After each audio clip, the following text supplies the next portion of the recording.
Hey guys, it's Mel. You will not believe what I have. Yes, it is a layout. I have not done a layout in so long, and I got a lot of pictures printed out, and I really need to catch up on my 2012 so I can kind of start fresh. This is kind of wishful thinking. Start fresh for the new year and kind of be caught up.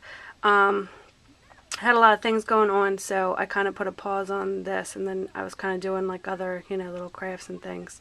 Not mainly scrapbook layouts, just I had a lot of cards I was making and just different things like that. And I'm going to be making favors for baby showers, so just things like that. So I have kind of put my scrapbooking on the back burner, although I missed it. So I completed this layout, and I just want to share it with you. And I have you on my tripod, but I'm lifting it up because at the moment I don't know where. I moved around my scrapbook room, and I don't know where my wide angle lens is, and I don't even know if that would help anyway, but it's so hard to get a 12 by 24 layout in the screen at once. So I'm kind of holding it up, so it's still kind of a little shaky, so I apologize for that. But just want to give you an idea and show you the layout I made. So this layout is titled Springtime Fun, and I used my new thickers that I got from the scrapyard. I got this one and like a tiger print one that I'm excited to use for my Cape May Zoo layout. These ones have like a, I don't know if you can see, like a little pattern on them, but I'll just go over some of the things I use. I used a ton of dies for this layout, and I'll show you real quick what I used over there. I laid them out for you. So what I use is paper tray inks. This comes along with the sun die for that one thing. They're little mini cloud die. I think these are paper tray ink too. This is part of it. There's more to this set, but I use these arrows. Sorry, I don't know the exact names of these.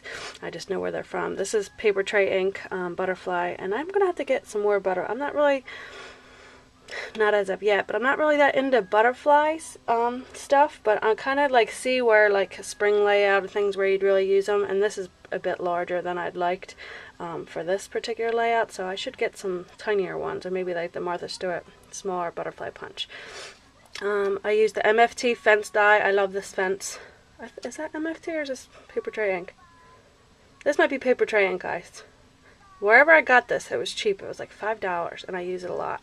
This is paper tray ink, and it's one from like the Christmas set, but I only got it because of how wide it is, because sometimes, as you can see, and I'll show you in a minute, you have sentiments that are really long. And then I also use, this is MFT from, I ordered from Karen Scraps. Hi, Karen. This is the grass die from MFT. So those are the dies I use, which is a lot for a layout. I usually more do my Cricut, but I didn't bring my Cricut out for this layout.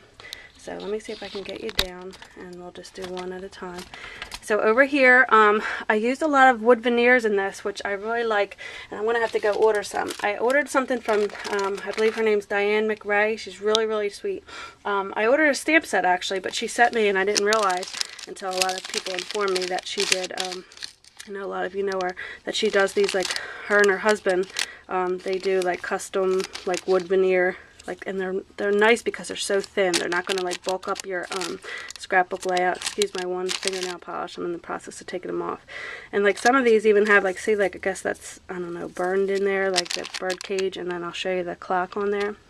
So I use these. She gave me this little bag of free goodies, which I've been loving. I use 1, 2, 3 on just on this layout. So, and I'll show you where I use them. So one of them is this corner. Let's see if I can zoom in. That corner bracket right here. And I left the paper, these tabs on the paper, and then I'm going to cut them off so I can tell you guys what it is. It's by Recollections, and they, right now this week at my Michael's anyway, they have 6 for $1. And they have some cute papers, and I like that they're getting new ones. It's by Recollections, and it's called Cherry Blossom Tree, and it had this, let me zoom out. It had this, there we go, this really, really pretty tree on it, and then it's just like a pink, and then there's like a really faint like damask background in there. So I thought it was pretty, and of course I used it right away. So, okay, so I used that wood veneer up here, and then here's another cloud wood veneer she gave me. Here's, oh, there's 4 in here. Then I used where it says Springtime, and then I used this little time watch there, and then over here I used another, this is a wooden, let me lift this up so I can show you. This is a wooden scallop tag.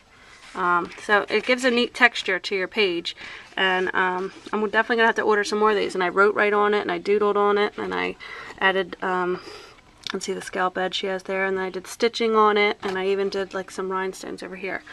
So let me go back to over here. So there's the clouds, and then here's the smaller clouds. I just cut them out in different pattern paper, and I popped like every one up, and I inked these all with Desert Sand, my Memento ink. Then, like I said, these are the thickers from the set I ordered. I think her name's Lakeisha. I ordered from her on the scrapyard. So these are all my deals put into use. I feel good when I put them to use because I do use my stuff. So, what else? Okay, here is the butterfly die that I added in there, and now that it's glued down, I wanted to do it like kind of 3D till I put it in the album. So I added a little butterfly die, and then added like the little mesh bling in the middle. And then here, the tree was just, you know, obviously flat, and then I added just a couple here and there, little green rhinestones to the tree to kind of give it something.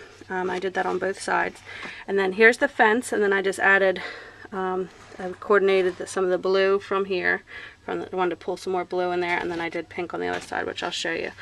So this is a picture of my daughter and a little girl that she plays with down the street.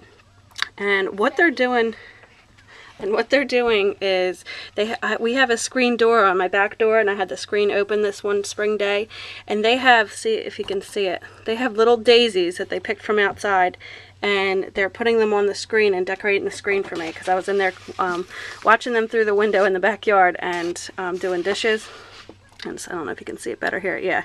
See, so they have and look how they're concentrating, and there's Maya, and here's her little friend. She just loves her, and they play all the time. This was the party that she just went to, her birthday party. So yeah, there's the little daisies. They're decorating the screen from out back. So sometimes stuff like that, you just want to capture those things because, you know, when she's older, she's not going to remember doing that and say, hey, remember when you did this? And she's going to go, no. You know, so I like to just silly little things, you know, try to get pictures of. So here's the fence. I just die cut it twice, and I made it into a longer one, and then I pop dotted it. I make up my own words. So that way it looks 3D on here. And then also around all the pictures, I use my new distress tool. See, I'm using my stuff, you guys.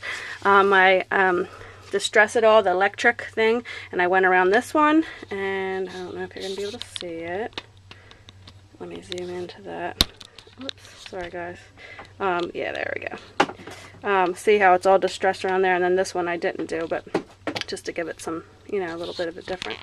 So, and then down the side, and I also, what I use to do all, this is something that's easy that kind of, I think, makes it fit in a little bit more. Just do a bunch of doodling. See these little tiny dots? I use my, let me grab it so I can show you. It's the Tim Holtz. I'll be showing you these in another video because I have a haul video I owe you guys, but of stuff that I've been getting. These are my 3-hole Tim Holtz distress markers. And normally I'm not that into Tim Holtz, only because, although I'm getting into them, I'm more like, I guess, I don't know if the word would be like whimsically liking stuff, or I'm not so much on like the grunge and I don't know, like I guess antique or, you know, those type of things, although I think they're very pretty. I just, one, I don't know how I would achieve that look, and two, I guess because I have a little one that I tend to do more, I don't want to say kitty, but I guess that's it. But so normally I don't, Tim Holtz is usually in that range, you know, more antique-y things, but I picked these up and I love them, and they're, I don't know if you, those of you who haven't seen them yet, they have this one fine tip this way, and this is what I use to do the dotting, and then this is like their paintbrush tip, and I actually like these better than Copics, but we won't go there right now. So anyway, that's what I did all around, even this fence, to see the little dots, and I did the A and C around the tree, around the butterfly, because sometimes when you put the cuts down, like even this one still kind of looks like I probably should have embossed it. I don't like how they look so like just a cut out paper. Like I feel like if you ink it or if you do different things to it, it really makes a difference. So that's what I did. And then, and look how you can get small writing. So I put you and Stephanie, and I put in the backyard. And then also on this side, I did, I just wrote spring 2012. And here I put, you guys decided to put daisies on the screen, spring 2012. And you can just journal, right around with this thing. And here's on the little arrow itself, I wrote Maya, age 5. And then Steph, 8 years old. So, because you think like, oh duh, I know she was 5, but I already done it and she's only 5. And other layouts, I think, how old was she here? And then I'm glad when I wrote it down, because I didn't always do that. So try to remember to write things down. You'll be glad you did later, and even though you think you might not forget, you will. So anyway, so there's there, and then here's where I put the grass. I just added the grass just to give it a little more to the scene. So I cut one strip of grass out here, and then I also added some rhinestones down the side for pictures on both sides. And on this side, I added the grass here, and I cut the little extra piece here, and I added that here. So I kind of gave it a little something. Then the same thing with the rhinestones. I put the rhinestones in the tree, and right over here is where I use the tag, and I really like that, this little wooden tag, and I added some of the, this is the crinkle seam binding that I colored myself, so I put some of that to use. And then here I used the Emma Aguilera stamp that says, "Always enjoy the little things in life. One day you'll realize that they were the big things." So I thought that was appropriate. I thought that was cute for that. And then I popped up this, just used a little fence to accent it over here. And then on this side I did the pink rhinestones to pull in the colors. So just wanted to share that layout with you guys. And I was very excited to do a layout, and I plan on doing a lot more. And if you guys stay tuned, I plan on doing a lot of videos today to, me and Maya have to pick a winner for a challenge. I've been busy watching those videos. We also, for Mel's Winter White Challenge, then I also want to start emailing all you girls out the addresses and any updates on our card swap. So I'm catching up, and I didn't forget about you. And like I said, any of you in the card swap, feel free to get started now. The addresses, aren't something you need just yet. So start working on your cards if you like, and even putting things together for your rack, the one rack you're going to be sending the goodies out. You can even start putting stuff together for that, and then I'll get you the addresses, because you won't quite need them till later. So I am working on that. So stay tuned, guys, and thanks for watching my layout, and I will be posting a ton of videos today. Bye, guys.